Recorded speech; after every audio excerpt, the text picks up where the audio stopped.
E-File Tutorial: How to Upload Your Tax Data Using Excel. This video will walk you through the steps for importing data on the eFile site using our Excel template. Importing tax data saves you time and effort, especially if you have multiple payers and recipients to file. This import process automatically creates all payers, recipients, and tax forms included in the Excel template rather than having to manually create payers, recipients, and forms. To make things easy, the formatted spreadsheet provides predefined columns for all the required payer, recipient, form, and amount fields. You can also copy and paste data from other reports or databases, or you can manually populate the fields. From the dashboard, select View Import Options. Click the Download button and save the template to your desktop before entering your data. In the spreadsheet, there is one tab for each form type. Only populate the tab for the forms you are e-filing and leave the other tabs blank. Do not combine different form types on a single tab and do not delete tabs. To guide you through the process, refer to the example at the top of the spreadsheet to see the correct format and cell restrictions. Do not change the header columns.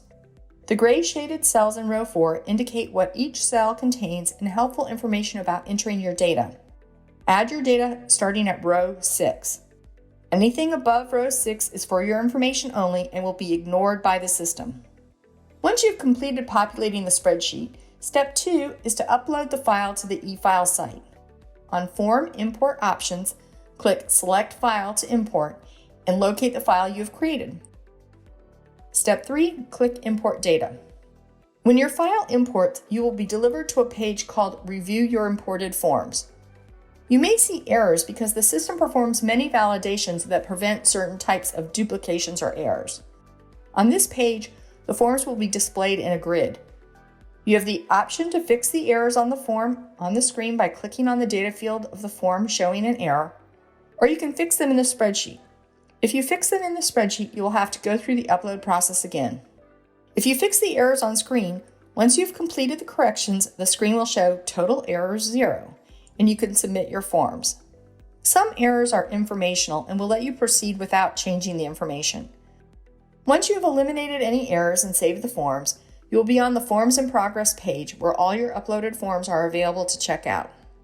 On this page, you can run a summary or totals report to confirm all imported data is correct. As a final step, select a service option of eFile Print and Mail, eFile Only, or Print and Mail Only, and then add to cart to check out and submit your forms.